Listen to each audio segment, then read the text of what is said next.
Good evening, everyone. This is financial literacy in Black Power. Because when you're looking at reparations, one of the tall tale bills is essentially H.R. 40. And we understand that this is only the study for reparations. And we're going to get right down into it. We're not going to go over the background and lineage of Sheila Jackson Lee, but let's say she's not a U.S. freedman. She is not a descendant of American slaves, and neither she is a foundational Black American. There's some things I'm just going to point out very quickly because H.R. 40 has been making its rounds, and this is one of the ploys of the Democratic Party to encourage Black voters this election season. So as it states right here on her page, Congressman Jackson, there has never been another time in which she has garnered so much support and momentum for H.R. 40, the reparations legislation that focused on truth, racial healing, and transformation. I want to give credit to the giants that were and are Black Americans. They are giants. Hopefully she's just talking about those United States freedmen, those foundational Black Americans, and not people of her lineage and other lineage outside of America. Okay, we have to just make sure there's a very fine line. There's a distinction and a line we must cross when they start to group in anyone of African descent who, quote unquote, got their citizenship in the past 100 years, the past 80 to 60 years. That's not going to cut it. All right, because this is meant out for foundational Black Americans, those U.S. freedmen. And it's very important for us to understand this. We have to make a clear distinction and we have to draw the line. Okay. Now, moving along with this, there's been a lot of studies. There's been a lot of people talking about this, and we're going to get into what is H.R. 40. And I think we need to break it down very vividly in order to understand what it encompasses. Okay. Because again, we're talking about a study. We're not talking about an action bill. We're not talking about anything being executed. They're just going to form a committee and they're going to get together people, of African descent, because everything has shown us they're not going to use the descendants of American slaves. They're going to use anybody who looks Black. Okay. So this is what it has been. It says here is that after more than 3 decades, the legislation, after 3 decades, family, that's 30 years, named after the broken promise of 40 acres and a mule by the federal government to formerly enslaved people, H.R. 40 was approved by a House committee. So what they mean is that it's gaining traction. There's no, support from the Republicans or even other Democrats that this will actually be passed into law. Now, let's just say if it's passed into law, it still is not going to do anything except go over the information and the historical documents that we already know publicly. There's hundreds and thousands of sites that tells the tales of chattel slavery and transatlantic slavery here in America. I mean, you don't have to do a study. Just get a bunch of historians together. They go to the Library of Congress, they go to the Vatican, and they gather up all these documents, family. And that's your study. But this is what they like to do. This is called time wasting. They're trying to get through this election with support of Black people. So this is another time wasting tactic for me. This is time wasting legislation. But nonetheless, we're going to entertain it first and foremost, African American. So that means that anyone of African descent, no matter where they're from, no matter when they came to America, as long as they are African descent and have their American citizenship, it applies to them. Now, again, for my brothers and sisters throughout the diaspora, this is not to be divisive or negative in any way, but just like you guys in the Bahamas and Jamaica, the Virgin Islands, etc., and also on the continent of Africa, that you will have to mostly go to Europe for your claims of reparation of how they colonized and enslaved your people, then it needs to be a very distinctive line that's where your battle is, no matter if you have your American citizenship, because your lineage doesn't go back to the slave fields of the South. in discrimination and Jim Crow of the entire country. It does not do that. So that's what you're claiming the fame to be. You go over there and you petition, you protest in those European countries like Great Britain and France, to name name two of the most popular, of course, the Dutch. But anyway, I digress. Let's move on. Now, we're going to get right down to the meat and potatoes of HR 40. And this is what the study, or as they say, Congress finds. And these are claims that the U.S. government are making that they actually did. So there's no argument here. See, the study itself and the information it contains is not inherently bad. There's some trick words, there's some trick language in there, but nonetheless, they're pretty much laying everything out on the line. But let's move on. Here we go.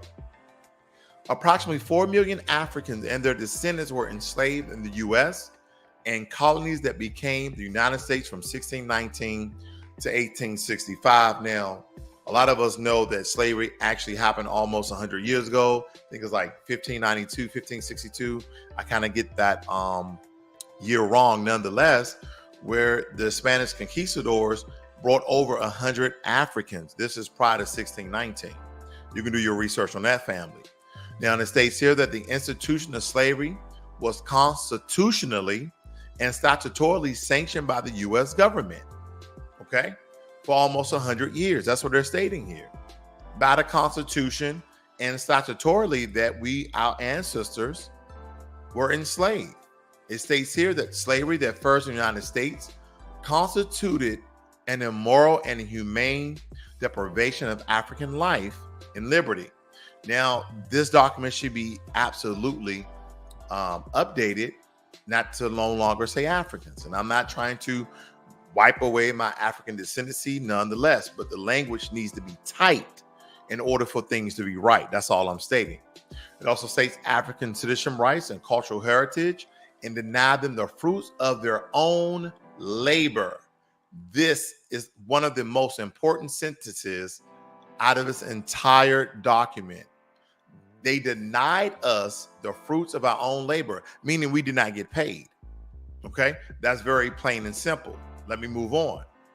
The preponderance of scholar legal community, evidentiary documentation, and popular culture markers constitute the basis for an inquiry into ongoing effects of the institution of slavery and its legacy of persistent systematic structures of discrimination on living African Americans and society in the U.S.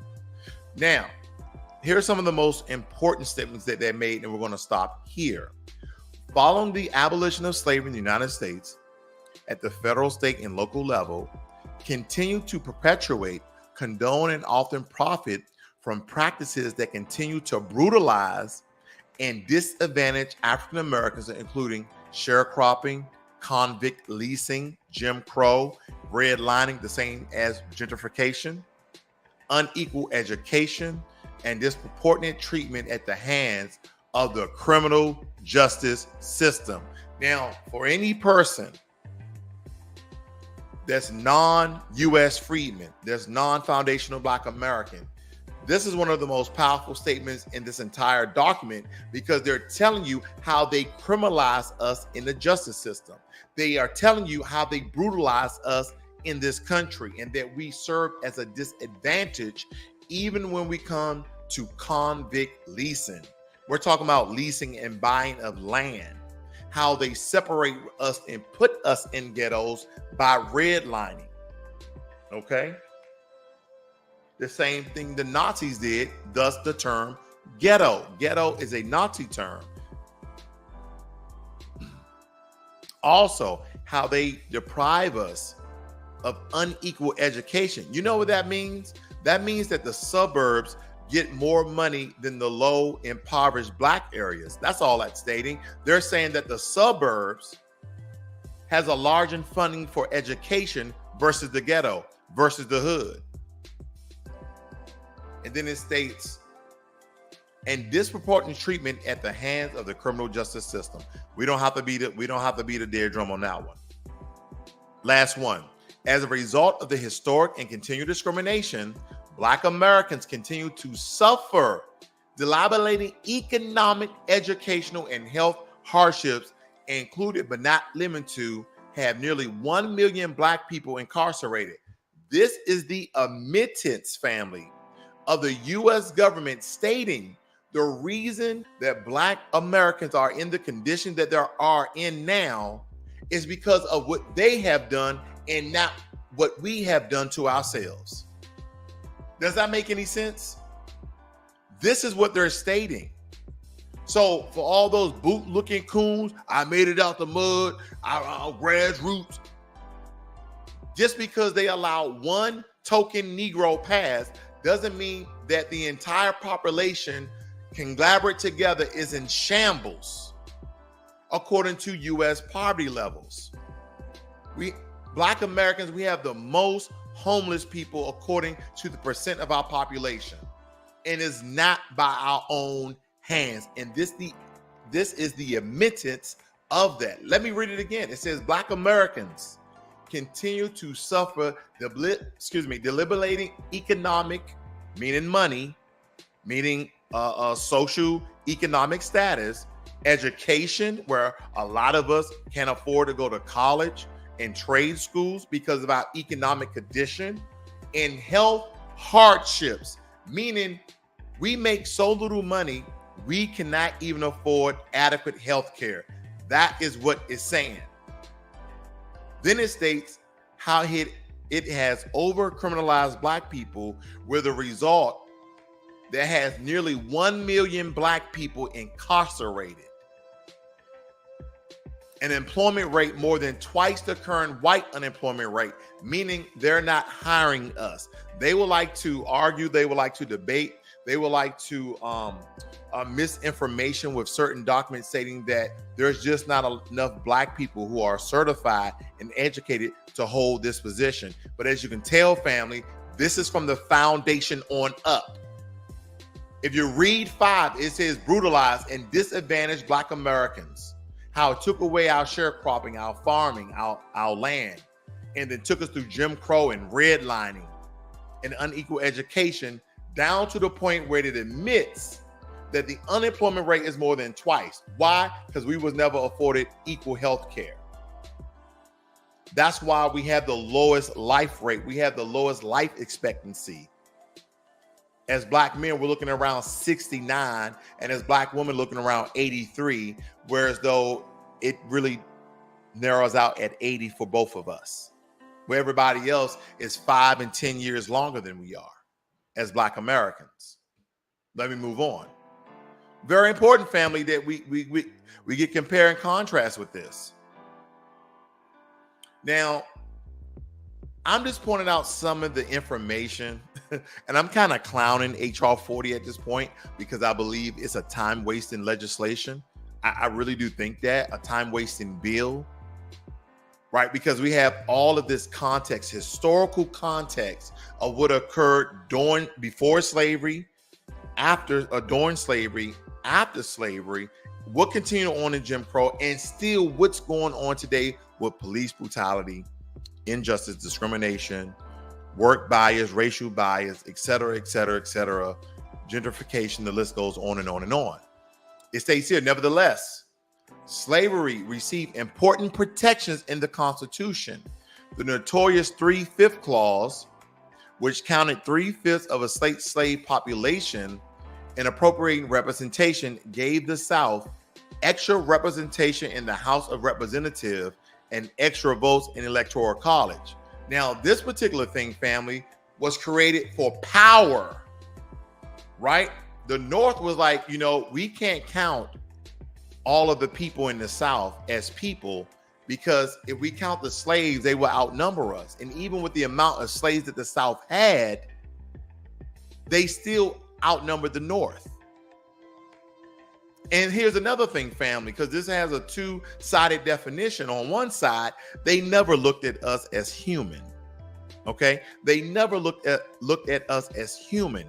Thus, the 3/5. The 3/5 part came into power that the North wanted to balance the toll of rates of how many votes that those Southern Dixiecrats had at the time. Very important. Okay? So not thinking that we're human, and of course for power.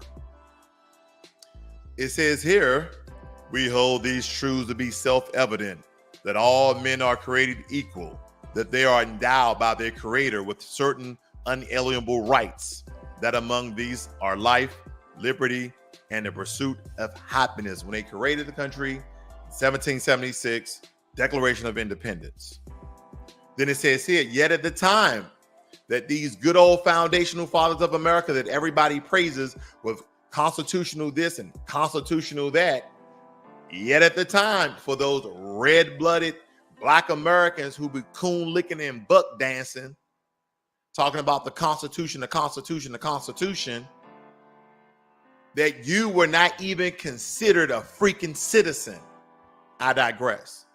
Yet at these times, words were written, more than 500 Black Americans were slaves, as we are all created equally, but they did not consider us men. They consider us property.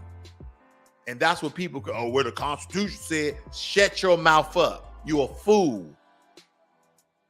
You are a fool if you think that.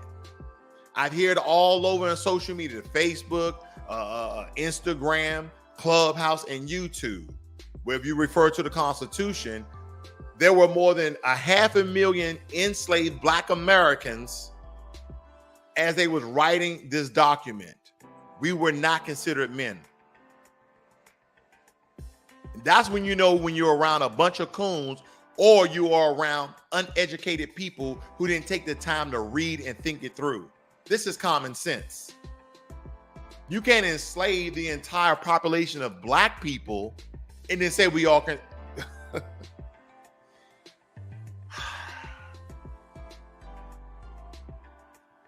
This clause prohibits the federal government from limiting the importation of persons, understood at the time to mean primarily enslaved African persons, where the existing state government saw fit to allow it. Okay, the government saw fit to allow it until some 20 years after the Constitution took effect. It was a compromise between southern states where slavery was pivotal to the economy. We was the economy. Without slaves, there was no economy in the South, let alone North America in general, because they would like to just to tell you that they had slaves in Georgia, Louisiana, Texas, etc. There were slaves all over America. There were slaves in New York. There were slaves in Pennsylvania. So they just think that slavery came from the South. No, it was in the entire U.S. The only difference is some states like Washington State and Oregon, they just abolished slavery in their state a lot sooner. That's all that is. They had slaves everywhere at one point. Those states just abolished slavery a lot sooner. And here's another thing. Even though they abolished slavery in those states, they were going through their own form of Jim Crow early before those guys in the South were still in slavery. Good afternoon, Brent C. and Quat Man. Quat Man says Sheila Jackson Lee has been taking this ish to Europe, the Vatican, etc., and asking apologies and acknowledgement. Exactly. We don't need no apology. We don't need no apologies, no acknowledgement. Cut the check. You shouldn't be over there. You are a U.S. Congresswoman. You should be, if you're going to pass H.R. 40, then pass a damn thing and tell us how you're going to cut the check. We don't need no damn apology from a Vatican. We don't need a Vatican. I saw that on TV, acknowledging that they played a role in the translated slave trade. We all know you did. It's all in your books, your public books and your private books of Vatican. Since we are demanding them, they're trying to keep the focus on this BS, but it's going down. Absolutely. It's called time wasting, my friend. Then it states here, there is a sense in which the clause is no longer constitutionally relevant since it expired in 1808. It doesn't matter when it expired. That portion right there already told us that the U.S. government, when this country was formed, was complicit with slavery. They allowed it. Then they wrote the Declaration of Independence, talking about all men are created equal, while over 500,000 Black Americans were enslaved. It's a contradiction to the very foundation that we pride ourselves of good old red-blooded Americans according to the founding fathers, because that's what everybody, the founding fathers wanted this, the founding fathers. I'm not going to lie. I understand when a white guy does it, but when I see a black guy refer to the founding fathers as some great heroes of civilizing the United States of America, man, give me a break. Give me a freaking break. During that time period, popular support for the abolition of slave trade and slavery itself increased both the United States and other countries. So slavery still was not over. Absolutely. Moving on. The Constitution speaks of people, citizens, persons, other persons, a euphemism for slaves and Indians not taxed. It states here in which case their tax exemption status and not their skin color. The first reference to race and color occurred in the 15th Amendment's guarantee of the right to vote. So all over the spectrum of the Constitution is telling you how we were not citizens, we were not considered men, we had no rights absolutely at all.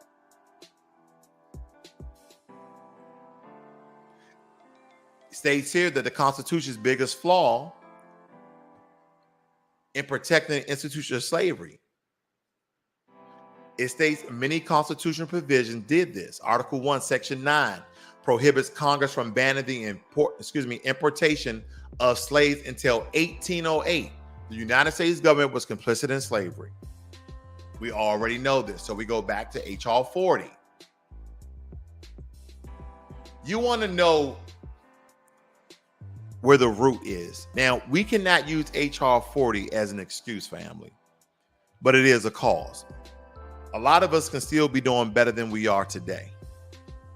But I will make reference to H.R. 40 because this lets you know how this country and even the immigrants in this country almost has 100 years a head start on us, if not more. Because even with all the Black Wall Streets, not just Tulsa, it was many more Black Wall Streets in Black business districts. Okay? We built businesses. We built community. We built neighborhoods, and they stole it and they destroyed it from us. So every time we built back up, they figured out a way, or they just came in with guns and torches and burnt down the very foundation of our economic structure. So I'm not oblivious to the history, and I'm not oblivious how they continue to do it. But a lot of us can do a lot better than we are today. There are some there's some very foundational financial tools that you can use that we should know in our community to do better than we are today. But this is the root, family. This is the root of our problems right here. Redlining, unequal education, disproportionate treatment at the hands of the criminal justice system. Our unemployment rate being twice the amount of the white unemployment rate by design. That is the root of our problems. But as we grow, as we mature, as we evolve, we can start being the trunk, and we can start being the branches to our kids in order to put them in a better place. We should still fight for reparations as this country is owed to us, but you still should be doing the best that you can for yourself, for your family, and honoring your ancestors.